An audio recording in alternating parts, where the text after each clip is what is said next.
हरे कृष्णा. सगळ्या भक्तांचं स्वागत आहे आजच्या आपल्या साप्ताहिक कार्यक्रमामध्ये.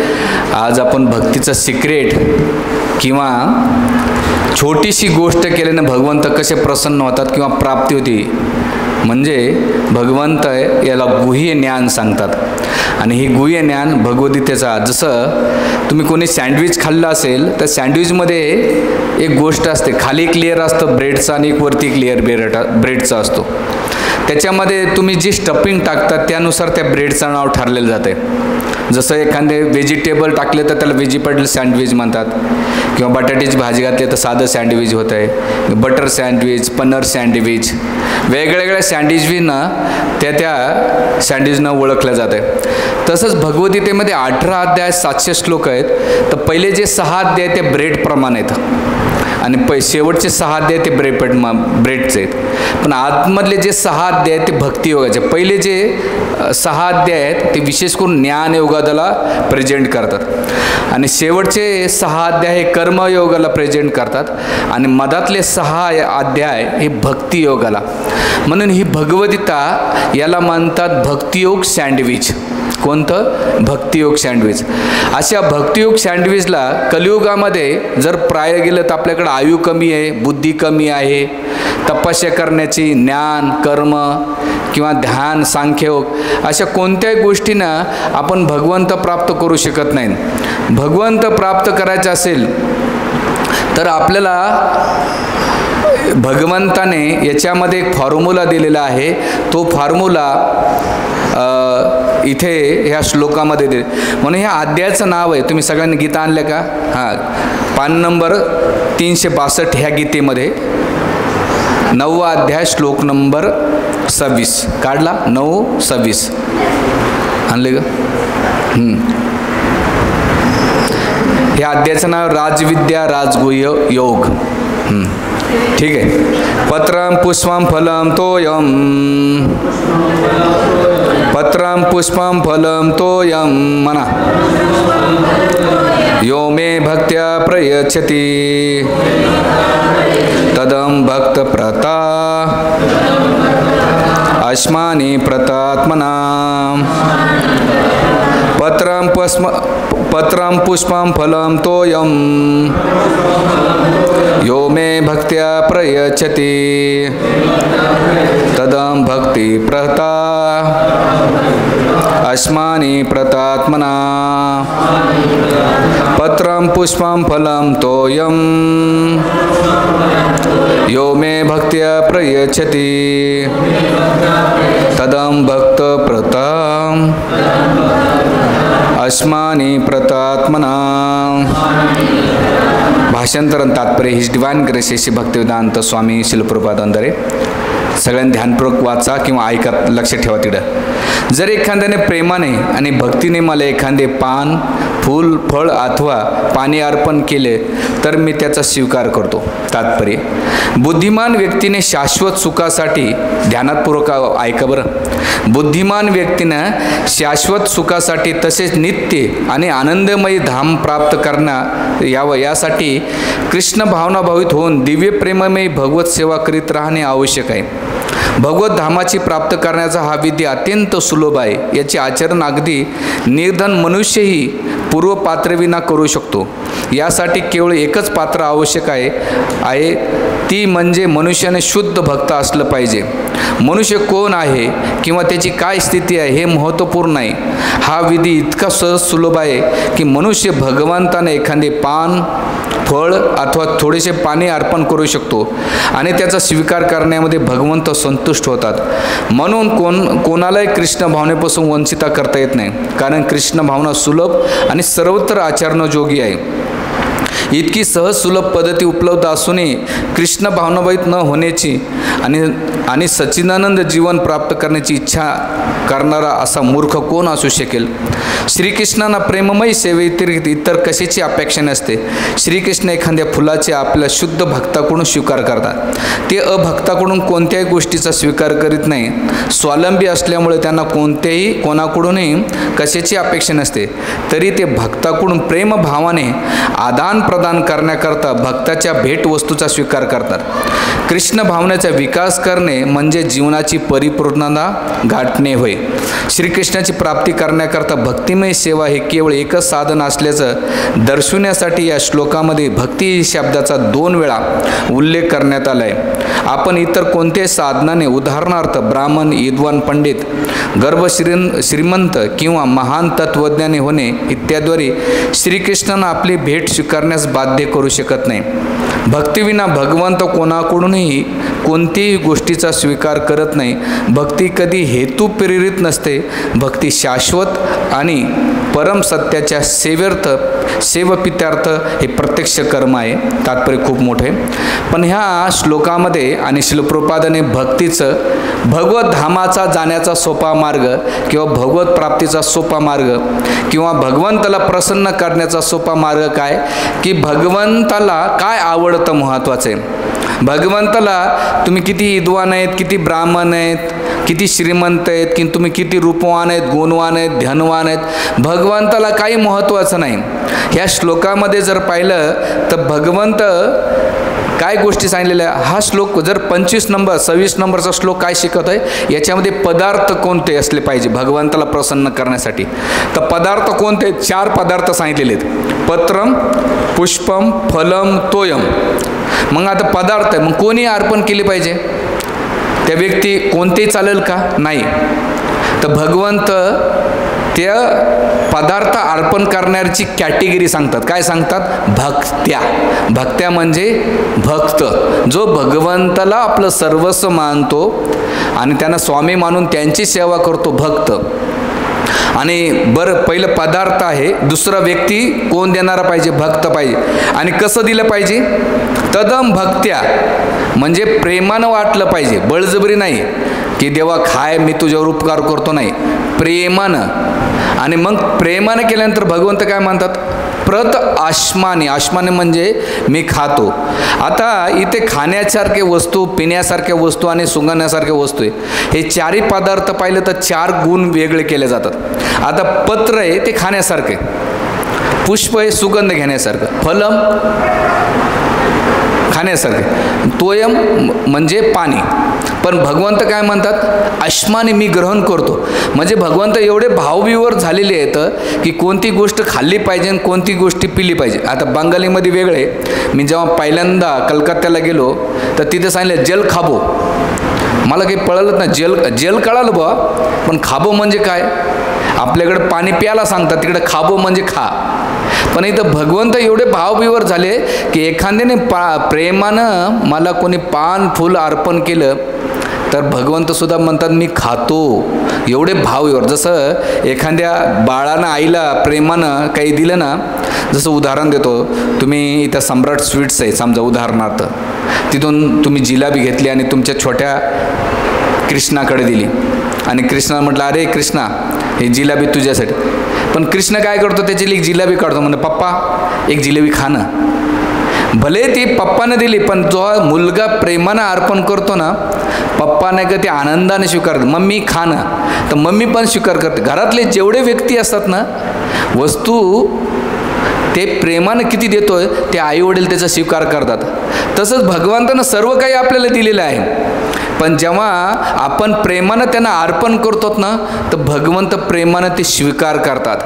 म्हणून इथे 3 कॅटेगरी सांगितल्यात इथं. एक तर पदार्थ, दुसरं व्यक्ती, आणि कोणती क्रिया असली पाहिजे, भक्तीनं प्रेमानं असलं पाहिजे. बरं, ते केल्यानंतर काय होईल, तर श्लोक नंबर त्याची भावना सांगितलेलं. श्लोक नंबर 27 काढा.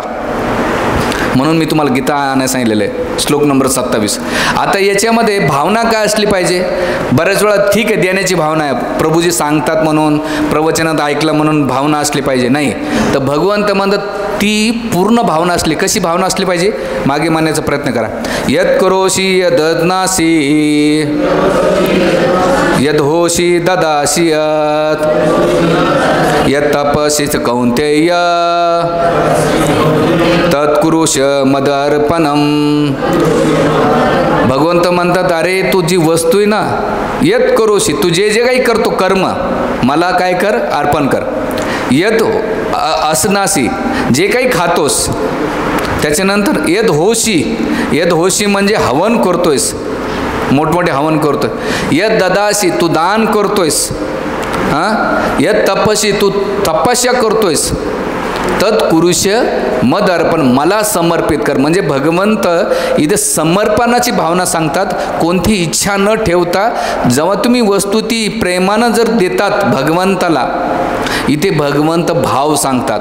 आणि या भावनेमध्ये जेव्हा तुम्ही सगळ्या गोष्टी भगवंताला समर्पित करतात, तेव्हा श्लोक नंबर 28 मध्ये भगवंत काय म्हणतात, शुभाशुभ फलेरेव मोक्षसे कर्म बंधने संन्यास योग युक्तात्मा युमुक्त मामुपस्थिती. भगवंत काय म्हणतात, जेव्हा तू हे करशील तर त्याला फॉर्म्युला सांगतात. काय सांगतात, तुझ्या जीवनातले कर्मबंधनातले शुभ आणि शुभ फळापासून तुझी काय होईल, मुक्तता होईल. आणि दुसरं काय होईल, तू धूढपणे संन्यास योगाचे युक्त होऊन माझ्या धूढपणाने स्थिर केल्यानं तू मुक्त होऊन मला लगेच प्राप्त करशील. भगवंतानं किती फॉर्म्युला सांगितलेला आहे. ह्या 3 श्लोकाचा जर आपण अभ्यास केला तर पहिल्या श्लोकामध्ये काय सांगितले, पदार्थ सांगितलेले, कोण्या व्यक्तीने केलं पाहिजे, कशा भावनेने सांगितलं पाहिजे. त्याच्यानंतर 27 नंबर श्लोकामध्ये त्याची पूर्ण समर्पण पाहिजे किंवा भावना पाहिजे. आणि त्याचं फळ काय असणार आहे, तर कर्मबंध मोक्षसे, कर्मबंधनातून तो काय होतो, मुक्त होतो. म्हणजे एक छोटीशी क्रिया गेली, भौतिक संसारातून मुक्त होण्यासाठी दुसरा कोणताही पर्याय नाही, पण एक छोटीशी क्रिया केली तर भगवत प्राप्ती होते. तर आज आपण भगवंताला एक छोटीशी गोष्ट अर्पण केल्यानंतर कसं प्राप्त करू शकतं त्याचे उदाहरण पाहूया. म्हणून पुढच्या वेळेस माझी रिक्वेस्ट राहील, प्रत्येकाने गीतासोबत घेऊन या. गीतेचे आपण एक एक तत्व डीपमध्ये सहन करूया. तर ह्या पहिला आता श्लोक नंबर 26 वर जाऊया. आता ठीक, आता ही मी पार्श्वभूमी सांगितली. श्लोक नंबर 26 काढला. आता याचा पहिला शब्द काय, पत्रम. पत्रम म्हणजे काय, या श्लोकाला 3 प्रकारे समजूया. जसं एकदा मी एक सेमिनार अटेंड केला होता इस्कॉनमध्येच, आमचे डॉक्टर संजीवन देवधर किंवा सकतरस प्रभू, त्याने ह्या प्रवचनावर खूप चांगलं विवेचन केलं होतं खूप वर्षापूर्वी. ते म्हणतात की जर तुम्हाला चांगले हेल्दी जीवन जगायचं असेल, ठीक आहे, तर ह्या 4 पदार्थ खाल्ले पाहिजे जेवणामध्ये. एक म्हणजे पालेभाज्या, पत्रम, ठीक आहे. दुसरं पुष्प म्हणजे फुलभाज्या खाल्ल्या पाहिजे. फलम म्हणजे डांगर, दुधी, भोपळा, ढेमसं अशा भाज्या खाल्ल्या. आणि तोय म्हणजे भरपूर पाणी पिलं पाहिजे, तब्येत ठीक तुमची स्वस्थ राहते. याच्यावर तो आहाराचा सेमिनार त्यांनी दिला होता. हे झालं एक खालची लेवल. सेकंड लेवल ह्या श्लोकाला भगवत प्राप्तीला भगवंत इथं फॉर्म्युला सांगतात. काय सांगतात की मला प्राप्त करायचं असेल तर ह्या 4 गोष्टी जर मला अर्पण केल्या तर मी प्राप्त होतो. आता याच्यातला गरीबातला गरीब, त्याला श्रीमंत लागेल का नाही, धनवान लागेल का नाही, आपलं रूपानं, ज्ञानानं, धनानं किंवा काही लागत नाही. इथे तुमच्याकडे देण्याची भावना पाहिजे. आणि भगवंत त्यांना काय आवडतं हे सांगितलेले. त्यांना जर आवडतं असलं तर त्याने दुसरे पदार्थ सांगितले असते, पण भगवंत म्हणतात मला काय आवडतं आहे ती लिस्ट दिलेली. कोणत्या, 4 वस्तू. तर पहिली वस्तू भगवंताला अर्पण केली पाहिजे, पत्र. पत्र कोणतं, आपल्या शास्त्रामध्ये महत्त्वाचं की भगवंताला पान अर्पण केलं पाहिजे. आणि पानाचं महत्त्व खूप डिटेल्समध्ये वर्णन केलेलं आहे. तर या साध्याचा साधा, गरीबातला गरीब किंवा ज्याच्याकडे काही असता व्यक्तीसुद्धा पान अर्पण करूनसुद्धा भगवत प्राप्ती करू शकतो. जसं एक आचार्य कलियुगामध्ये सांगतात की तुम्ही मोठे द्वापार युगामध्ये भगवंताला आर्चिविग्रहाचं खूप याचन करावं लागायचं, तेव्हा भगवत प्राप्ती व्हायची. पण कलियुगामध्ये तुम्ही केवळ भगवंताला नुसतं तुळशी पान अर्पण केलं तरी भगवत प्राप्ती होते. तुम्हाला वेगळं करण्याची गरज नाही. म्हणून इथे 16 प्रकारच्या पानाचं वर्णन आपल्या शास्त्रामध्ये केलेले, पद्मपुराणामध्ये, स्कंद पुराणामध्ये. तर त्यामध्ये विशेष करून ह्या सगळ्या पानामध्ये जर प्रिय असेल तर ती तुळशी आहे. म्हणून एक श्रीपाद चंद्रशेखर यांचं भजन आहे, वृंदावनचे मोठे महान संत होऊन गेलेले आहेत. ते म्हणतात 56 भोगे 36 व्यंजन, बिना तुलसी प्रभू काही नाही मानिन. की तुम्ही 56 भोग बनवले आणि 56 भोग 36 व्यंजन बनवले, बिना तुलसी प्रभू नाही एक मानिना. म्हणजे सगळ्या एवढे भोग बनवले आणि भगवंताला अर्पण केलं, पण त्याच्यात तुळशीपत्र नसेल ना तर भगवंत त्याचा स्वीकार करत नाही. कारण की तुम्ही भाजी भाकर बनवा, पण त्या भाजी भाकरीत तुळशीपत्र ठेवलं तर प्रेमानं ते खातात. तुम्ही भाजी भाकर नाही जरी ठेवली, नुसतं तुळशीचं पान अर्पण केली तरी भगवंत प्रसन्न होतात. एवढंच दिलेलं उदाहरण. म्हणून इथे जसं बाकीच्याकडे पदार्थाकडे भगवंत बघत नाही, तुळशीपत्र. आता याच्या काही स्टोरीज आहेत आपल्या शास्त्रामध्ये. जसं गोवर्धन पर्वत आहे, तर गोवर्धन पर्वत जेव्हा हे जे ब्रजवासी होते, नंदबाबा होते, याने एक मोठं यज्ञाचं आयोजन केलं होतं. आणि यज्ञाचं आयोजन केल्यानंतर तिथे त्या यज्ञाच्या आयोजनासाठी मोठमोठे भोज यंजन भरपूर काही बनवलं होतं. त्याने बनवल्यानंतर भगवान कृष्ण आले आणि आल्यानंतर विचारलं, बाबा बाबा तुम्ही काय करतायत? भगवंताला माहीत होतं, जर मी योग्य वाटत असेल तर तुम्ही मला ह्या गोष्टी सांगा. बघा किती भगवंत आपल्या वडिलांना विचारतात. तर मग भगवंत विचारल्यानंतर बाबा म्हणतात की नाही, इंद्र आपल्याला खूप वर्ष करतोय आणि ते इंद्राच्या प्रसन्नासाठी आपण काय करतो, इंद्रपूजा ठेवलेली आहे. आणि मग भगवंत तिथे देवताच्या उपासनाबद्दल खंडन करतात, कर्ममीमांसाचा न्याय सांगतात. आणि सगळं सांगितल्यानंतर भगवंत म्हणतात, जर तुम्ही माझं ऐकत असेल तर तुम्ही एक काम करा, हे जे काही व्यंजन आहेत ना तुम्ही ह्या गोवर्धनजीला अर्पण करा आणि गोवर्धनजी स्वीकार करतील.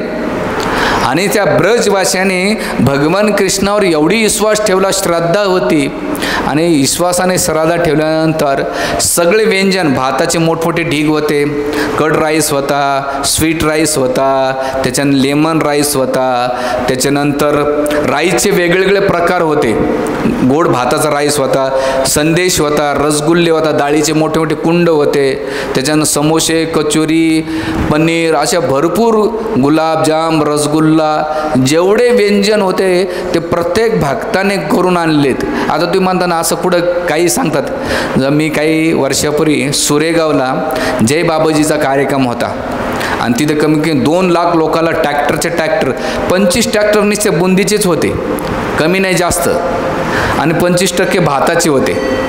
म्हणजे मी विचार केला जेव्हा ते दृश्य पाहिलं, मला एक साधा कार्यक्रम आहे तर एवढे व्यंजन बनतात.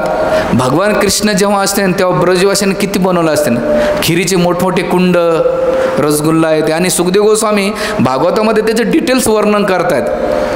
आणि असं केल्यानंतर जेव्हा ते म्हटले की भगवान कृष्ण म्हणतात हे गोवर्धन अर्पण करा, आणि भगवान कृष्ण स्वतःला एक्सपान्शन करतात, विस्तारित स्वरूप घेतात. आणि विस्तारित स्वरूप घेतल्यानंतर भगवंत तिथे म्हणतात मला द्या. आणि सगळे ब्रजवासी भगवंताला प्रेमानं त्यांच्याकडे जे काही ते अर्पण करतात.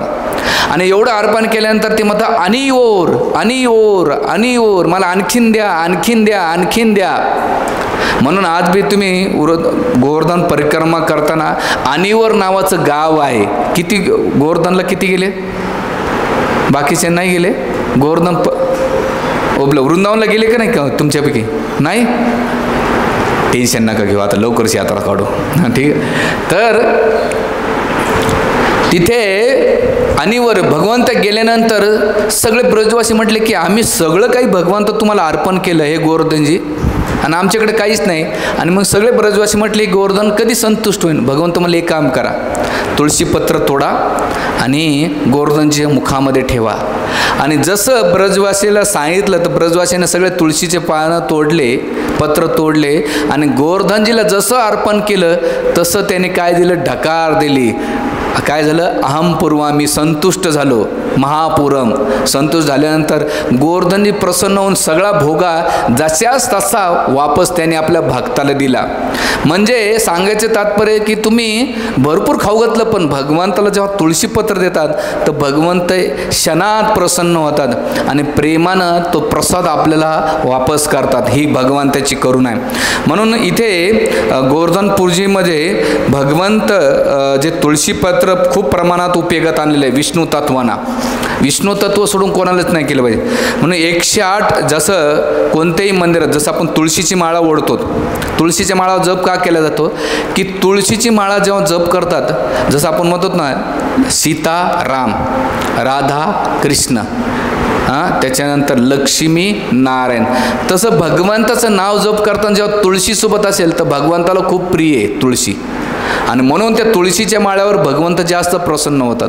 आणि जेव्हा तुळशीच्या गळ्यात माळा घातली आणि जप करताना तर भगवंत तुमच्याकडे नाही बघत, तुमच्या भक्तीकडे नाही, भगवंत म्हणतो माझी तुळशीची माळा घातली ना. तर अशा भक्ताला म्हणून मी नेहमी सांगत असतो, जेव्हा तुम्ही वारीला जाता त्या माऊल्या तुळशी का घेऊन जातात, त्याचं एकमेव कारण असं आहे की पांडुरंगाचं लक्ष आमच्याकडे जाणार नाही, पण कदाचित पांडुरंग त्या तुळशी महाराणीकडे पाहिल तर त्या तुळशी महाराणीला पाहता पाहता भगवंत त्या तुळशीवर वहन करणारी जी कोणी माऊली असेल ना तिच्याकडे उद्धार करता, म्हणून त्या माऊली तुळशी वहन करतात.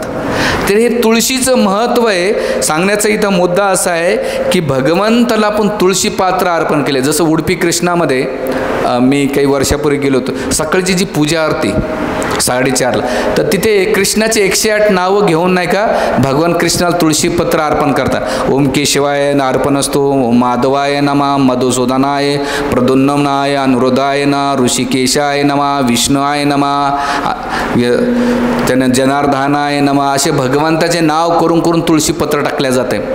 आणि मग तो तुळशीपत्र जमा केले येणाऱ्या भक्ताला प्रसाद म्हणून तो वितरित केला जातो. तर हे आज बी दक्षिण भारतात बऱ्याच ठिकाणी येऊन, आता तुम्ही अभिषेक करीत असाल तर अभिषेकमध्ये जेव्हा तुम्ही मध टाकायच्या पहिले त्या मधामध्ये तुळशीपत्र, खूप अभिषेक करतात पण त्या अभिषेकामध्ये जर तुळशीपत्र नसेल तर ते अभिषेक स्वीकारला जात नाही. तर पहिले तुळशी टाकल्या जाते, नंतर मध टाकल्या जातो, तर भगवंत ते प्रेमाने जास्त स्वीकार करतात. तर इथे तुळशीपत्राचं महत्त्व श्रीमद भागवताच्या 4थ्या स्कंदामध्ये अध्याय 8 श्लोक नंबर 55 मध्ये खूप डिटेल्स वर्णन केलेले. किती श्लोक श्रीमद भागवतम 4:8-55. तिथे या श्लोकामध्ये जेव्हा नारद मुनी ध्रुवाला सांगतात की अरे ध्रुव तू तपस्याला गेलायस.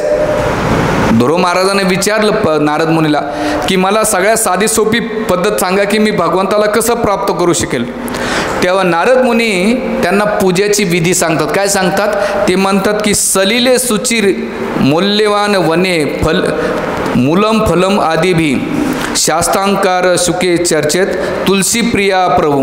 अरे वनामध्ये जे काही असेल, काय असेल, फळे फुले पवित्र फुलांच्या माळा निर्मळ पाणी हे तू जर अर्पण केलं, पण त्याच्यामध्ये विशेष करून काय दिलेलं आहे, तुलसी प्रिया प्रभू. तू बाकीच्या गोष्टी जिथं अवेलेबल असेल त्या समर्पित करच, पण तू जर विशेष करून तुळशीपत्र अर्पण केले ना तर प्रभू लगेच प्रसन्न होतात. आपण गाडी लिहितो ना, मारुती प्रसन्न, गणपती प्रसन्न, किंवा हा प्रसन्न तो प्रसन्न, नाही, नुसतं प्रसन्न होऊन नाही चालत. त्यांना काय प्रसन्न करणाऱ्या गोष्टी आहेत. कृष्ण प्रसन्न करायचे असेल, विष्णू प्रसन्न करायचे असेल, विठ्ठल प्रसन्न करायचं असेल तर काय, की नुसतं तुळशीपत्र अर्पण केलं की प्रसन्न होता. नाव टाकल्यानं प्रसन्न, चांगलं कोणाचं तरी स्मरण होतं, पण त्यांना प्रसन्न करण्यासाठी तुळशीपत्र करावे. म्हणून इथे तुळशी प्रभू सांगितलेलं आहे. दुसरं स्कंद पुराणामध्ये पापाच्या राशी नष्ट करायच्या असेल, जीवनात खूप पाप केले असेल, मानसिक वाचिक कायिक वेगळ्या प्रकारे आपण पदम, जसं सकाळी झाडू मारताना कितीतरी जीवजंतू मारल्या जातात, बरोबर, कुकिंग करताना, भाजी कटिंग करताना किंवा स्वयंपाक करताना जीवजंतू मारल्या जातात. त्याच्यानंतर कपडे धुताना किंवा तुमच्या पदम कितीतरी जीवजंतू मारल्या जातात, त्याचं पाप घडल्या जाते. म्हणून शास्त्र आपल्याला सकाळी तुळशी महाराणीला पाणी का घालायला सांगितलं जाते, की त्याचं एकमेव कारण असं आहे की जेवढ्या तुम्ही प्रदक्षिणा घालतात ते तुमचं जीवभराचं यानी काण्याची पापाने ब्रह्महत्या अधिक की ब्रह्महत्या जे पाप आहे ना ते सुद्धा तानी प्रण्यासाठी प्रदक्षिणा पदे पदे एका क्षणात नष्ट होते. तुळशीला पाणी घालून रोज आपण काय केलं, प्रदक्षिणा घातलं, म्हणजे दिवसभरातले जेवढे पाप आहेत ते नष्ट होतात.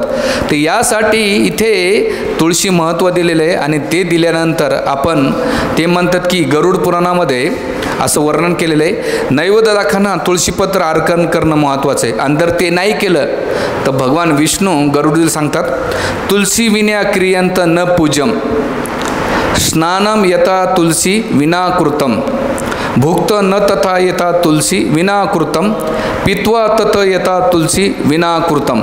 इथे 4 गोष्टी सांगितलेल्या आहेत. भगवान विष्णूने गरुडीला सांगतात की तुलसी विना क्रियता न पूजन. तुम्ही खूप मोठी पूजा करतात भगवंताची, बरोबर. पण ती पूजा करीत असताना जर त्या पूजामध्ये तुळशीपत्र नसेल तर काय ती पूजा काय होईल? न पूजम, ती पूजाच होऊ शकत नाही. जसं आता आम्ही शृंगार करतो रोज, आणि शृंगार केल्यानंतर तुम्ही खूप चांगला शृंगार केला आणि तुळशीपत्र अर्पण नाही केले ना, तर तुमचा शृंगार एवढा फेट होत नाही. पण तुम्ही शृंगार नका करून नुसतं चंदन आणि तुळशीपत्र अर्पण करा, तरी भगवंत प्रसन्न होत, म्हणजे शृंगार केल्याचं फळ भेटते. इथं दुसरं काय दिलंय? स्नानम तथा यथा तुलसी विनाकृतम. तुम्ही भगवंताला स्नान घालतायत, ठीक आहे, पंचगव्याचं, दुधाचं, पाण्याचं, तर त्याच्यात तुळशीपत्र घातलं तर ते स्नान होतं. आणि जर तुळशी नाही घातली तर ते स्नान होऊ शकत नाही, असं गरुड पुराणामध्ये. तिसरं काय सांगितलेलं आहे? भोक्तम तथा यथा तुलसी विनाकृतम. भोक्त म्हणजे तुम्ही भोग लावलाय आणि त्याचं तुळशीपत्र नसेल तरी भगवंत स्वीकार करत नाहीत. आणि शेवटचं सांगतात पित्वा तथा यथा तुलसी विनाकृतम.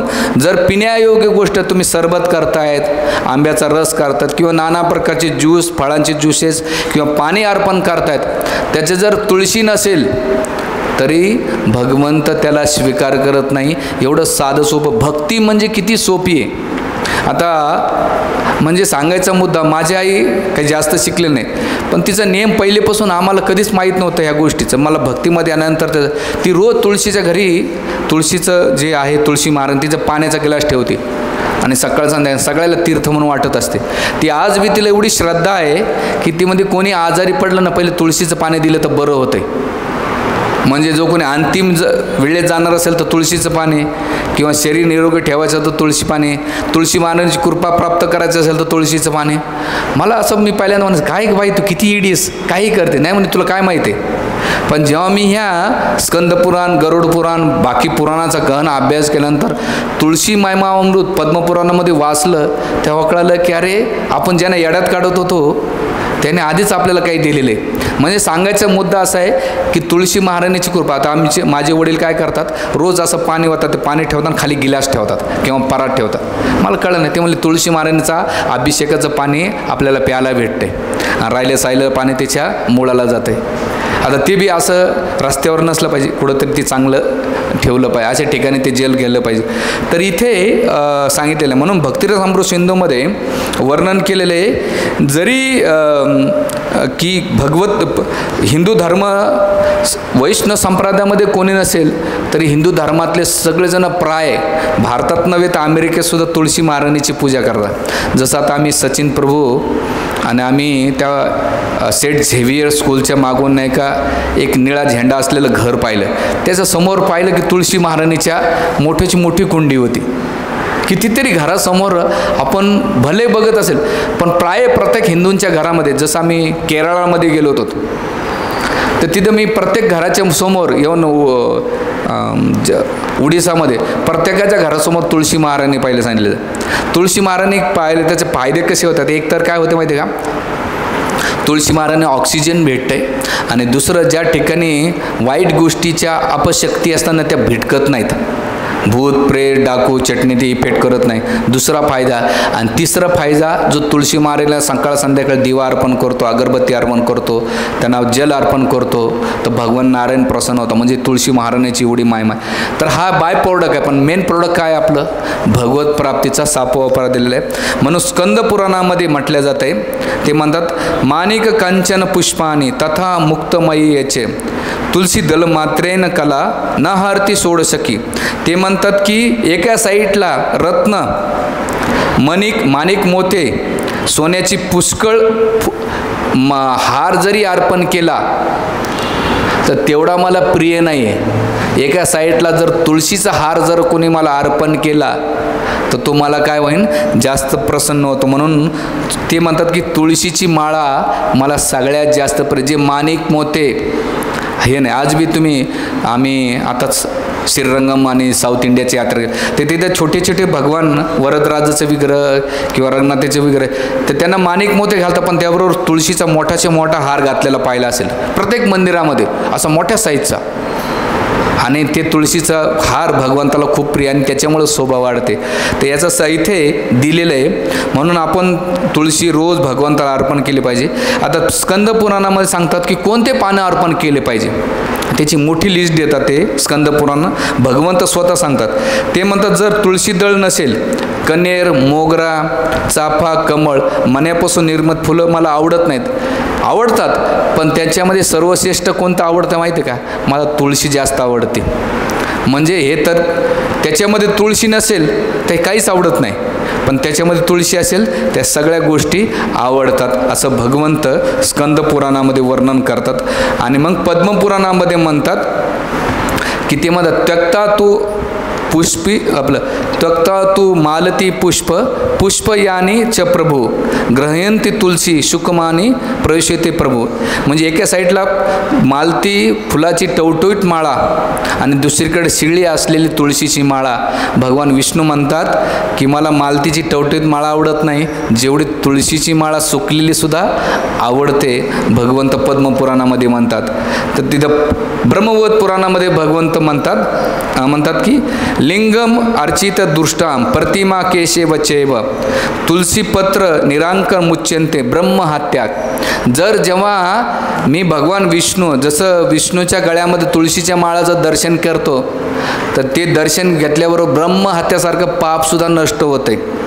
म्हणून जेव्हा कधी आपण विष्णूच्या मंदिरात, विठ्ठलाच्या मंदिरात, रामचंद्राच्या मंदिरात जातो, कृष्णाच्या मंदिरात जातो, जेव्हा तुळशीच्या माळ्याचं दर्शन घेतलं तर भगवान आपल्या जीवनातले सगळे पाप नष्ट होतात, असं ब्रह्मवैत पुराणामध्ये म्हटलेलं आहे. तर इथे भगवंत पद्मपुराणामध्ये काही फुलांची स्वीकारतात त्याचं वर्णन केलेलं आहे. तर कोणते कोणते फूल दिलेली त्याची मोठी यादी दिलेली, हे तुमच्या समोर लक्षात राहिलं पाहिजे.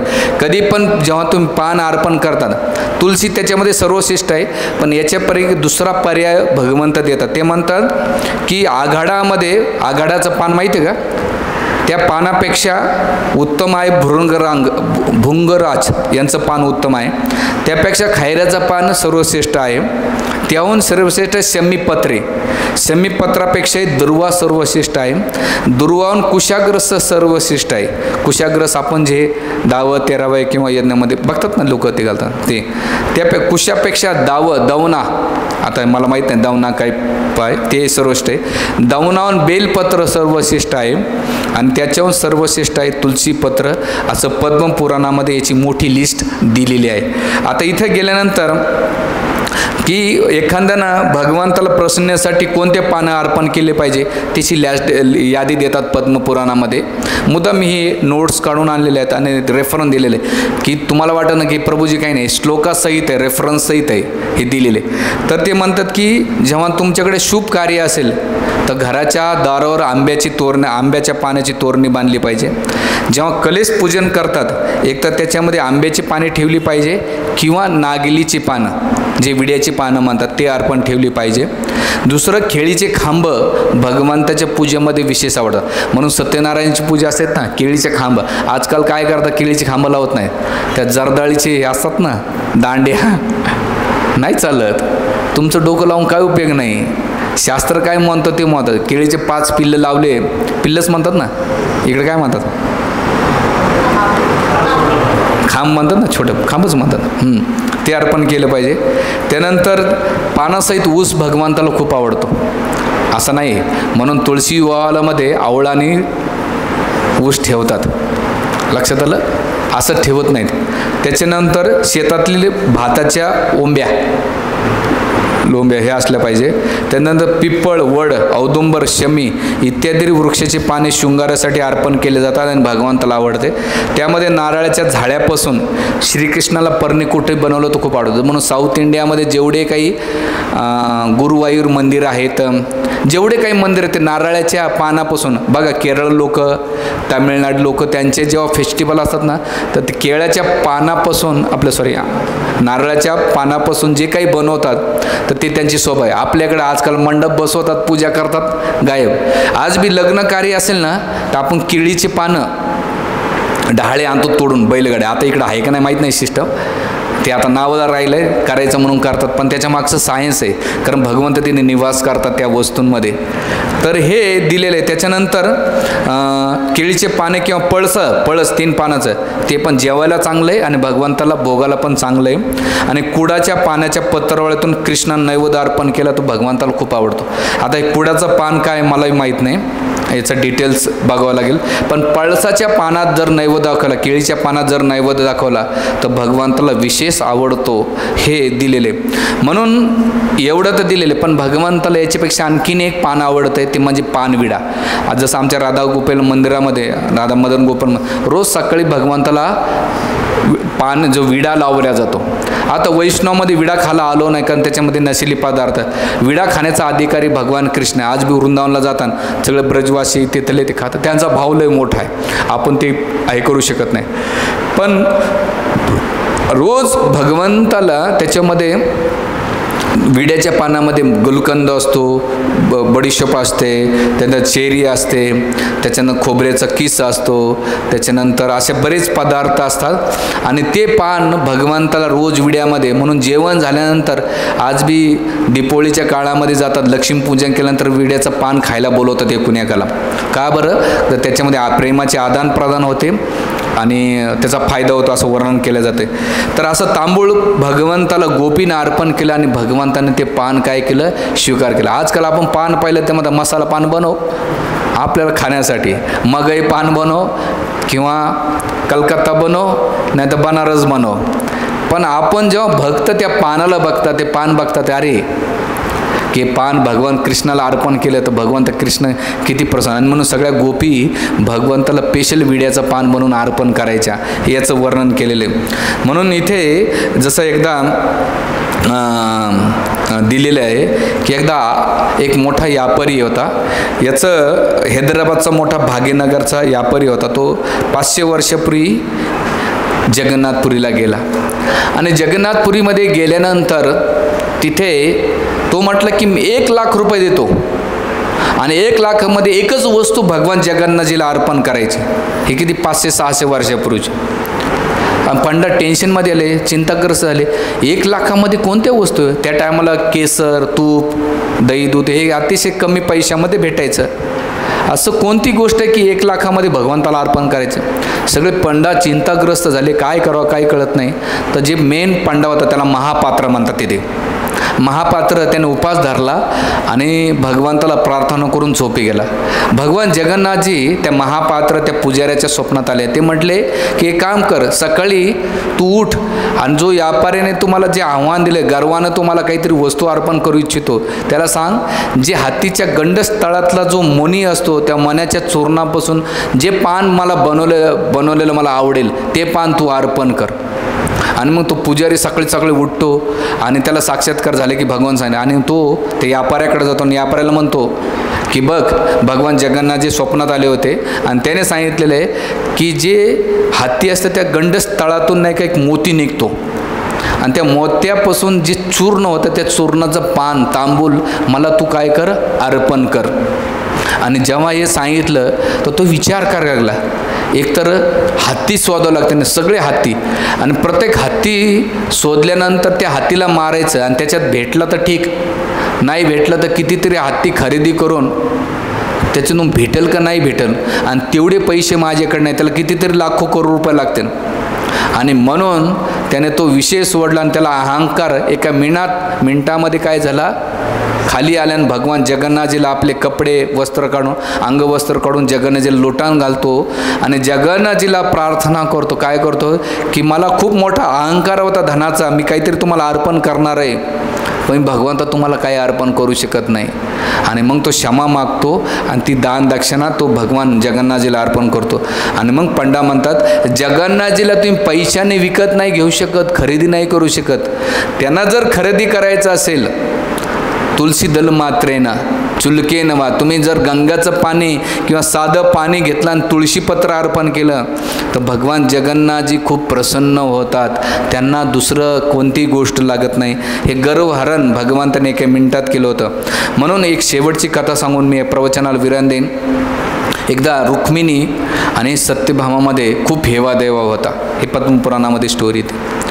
आणि सत्यभामाला वाटायचं की भगवान कृष्ण नेहमी रुक्मिणीच्या अधीन असायचे आणि अधीन असल्यामुळे मला कृष्णाला कसं करून माझ्या अधीन करायचं तर काय करायचं, ही नेहमी विचार करीत असताना एक दिवस नारद मुनी आले आणि आल्यानंतर सत्यभामाचा चेहरा थोडासा लटकलेला पाहिला. नारद मुनी विचारलं की का माते काय झालं?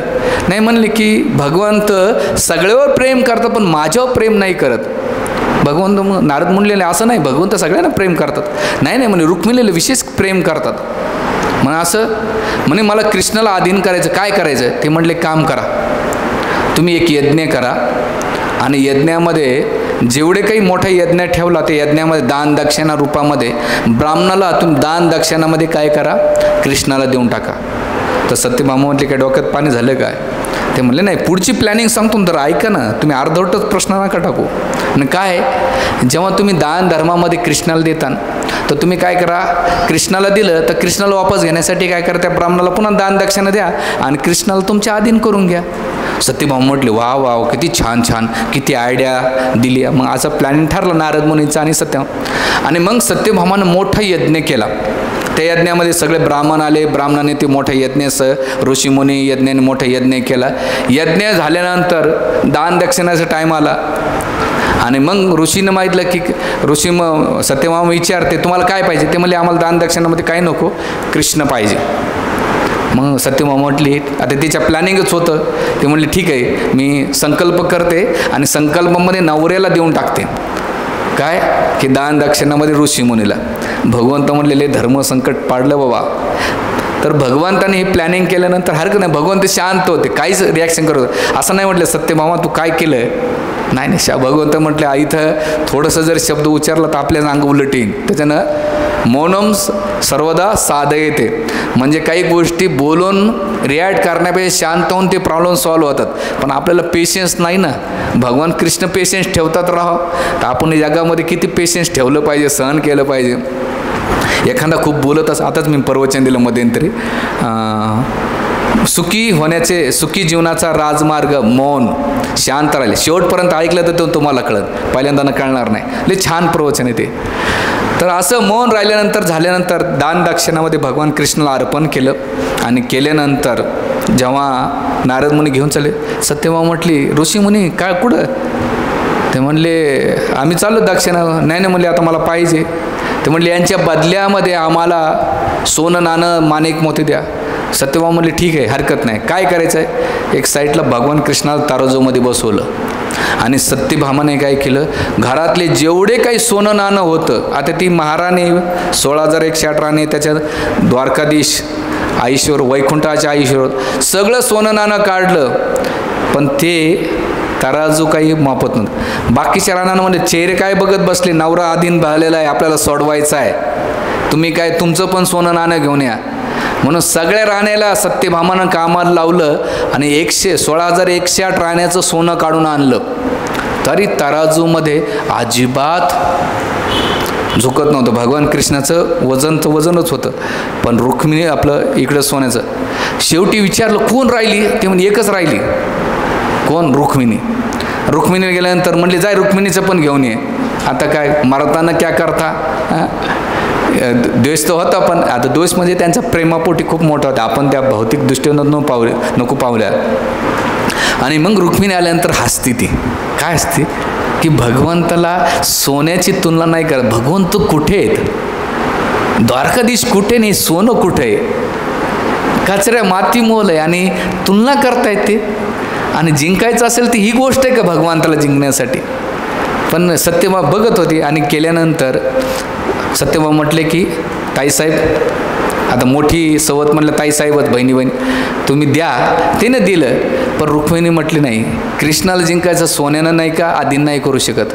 तिनं काय केलं, पटांगणामध्ये गेले, एक तुळशी दल मात्र आणलं आणि जसं तराजूमध्ये तुळशी दल ठेवलं तसं भगवंत लेवलला आले. आणि आल्यानंतर तिथे भगवंताला काय केलं, सोडून घेतले.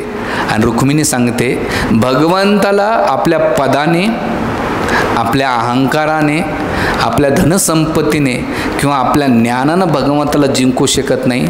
तर भगवंताला जिंकायचं असेल केवळ तुळशी दल मात्रेनं, भगवंताला कृष्णाला तुम्ही नुसतं तुळशीपत्र अर्पण केलं तर कृष्ण अधीन होतात. आणि ते म्हणतात की कृष्णाच्या चरण कमलावर मी तरी वक्षस्थळावर निवास आहे माझा, जास्त अधिकार कोणाचा आहे? वक्षस्थळावर लक्ष्मीचा आहे, पण लक्ष्मी म्हणते माझ्यापेक्षा जास्त अधिकार कोणाचा असेल तर तुळशीचा आहे. भगवंताला मी प्रिय नाही आहे, तुळशी पत्र आहे. ती चरण कमळावर नित्यनिवास करते आणि प्रत्येक क्रियामध्ये तुळशी पाहिजे. पाण्यामध्ये त्यांच्या तुळशी पाहिजे, जेवणामध्ये तुळशी पाहिजे, सगळ्या गोष्टीमध्ये तुळशी असेल तर भगवंत स्वीकार करतात. म्हणजे सत्यभामाला सांगतात, सत्यभामे कृष्णाला जिंकायचं असेल तर तुळशी देवीची, वृंदादेवीची आश्रय घे, त्यांची सेवा कर आणि त्या तुळशी मात्रेनं तू भगवंताला प्रसन्न करू शकतेस. म्हणून सांगण्याचा मुद्दा असा आहे की तुम्ही सोन्याच्या माळा घालतान तर चोर आकर्षित होतील. तुळशीच्या सोन्याच्या माळा घालतान तर चोर आकर्षित होते, तुळशीच्या माळा घातल्या तर पांडुरंग आकर्षित होईल. तुम्हाला ठरवायच्या कोण्या माळा घालायच्या त्या. म्हणून एवढं सुंदर महात्म्य दिलेलं आहे. म्हणून आपल्या जीवनामध्ये भगवंताला दिले शुद्ध भक्त होण्याकरता, जीवनाची अंतिम ध्येय प्राप्त करण्यासाठी भगवंताला साधं सोपा असेल तर केवळ प्रेमानं तुळशीपत्र अर्पण करून घेतलं तर शिलप्रपात तात्पर्यातले सुंदर लिहितात.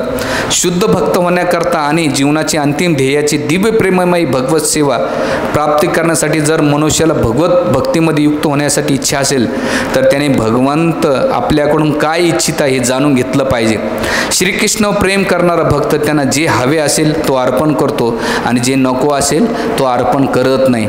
म्हणून मला काय वाटतंय, तुम्हाला काय वाटतं हे महत्त्वाचं नाही आहे, भगवंताला काय आवडतं हे महत्त्वाचं आहे. आणि आज बी तुम्ही जगन्नाथपुरीला जेव्हा जाताना तिथे अक्षय वटवृक्ष आहे. जसं आम्ही गेलो होतो त्या 8 वृक्ष एक ब्राह्मण रोज जगन्नाथजीचं नाव लिहितो तिथं, कृष्ण कृष्ण, आणि ते तुमच्या नावानं तुळशीपत्र अर्पण करतो. म्हणून रोज तुम्ही एक काम करा नित्यनेम, तुळशी मारेला पाणी घाला असं, आणि त्याचे तुळशीपत्र तुळशी महात्म्यावर मी एक आणखीन मोठा सेमिनार घेणार पुढच्या येणाऱ्या सेशनमध्ये घेईन की तुळशी सेवा कशी केली पाहिजे, काय केली. तुळशी पायाखाली येऊ नये किंवा तिच्या सावलीखाली पाय नसलं पाहिजे, तिचे पानं इकडं गटारीच्या बाजूला इकडं तिकडं नसली पाहिजे. त्याचं खूप मोठं नियम दिलेलं आहे. नियम म्हणजे दिलेले, त्याचं आपण येणाऱ्या काळामध्ये त्याची चर्चा करूया. म्हणून सांगण्याचा मुद्दा असा आहे की जेव्हा कधी मंदिरात जातात, जसं आमच्या मराठवाड्यामध्ये लई घाण सवय, तुरीच्या शेंगा लोक तोडत नाहीत, वारबाडतात आणि घरी घेऊन जातात. म्हणजे रस्त्यानं कोणाचं बी पहिल्या लोकांच्या चोऱ्या करायच्या असेल तर तुरीच्या शेंगा वारबाडून घालकीशात निघ धोतारामध्ये. पण तुळशीला तसं वारबाडलं नाही पाहिजे. तुळशी तुम्ही एकादशी असेल किंवा लोक काढा बनवतात ना, तुळशीला वारबाडतात, पाला पाचोळा टाकतात. नाही, अपराध आहे. संध्याकाळी 6च्या नंतर कधी तोडायचं नाही. तर जे काही असेल भोगामध्ये जर नसेल तर तू सुकलेलं पानं भगवंताला भोगात टाकलं तरी भगवंत स्वीकारतात. आणि असं चांगलं भगवंताला तुळशीचं पानं अर्पण करा आणि भगवत प्राप्ती करा. हरे कृष्णा कृष्णा कृष्णा हरे हरे, हरे राम राम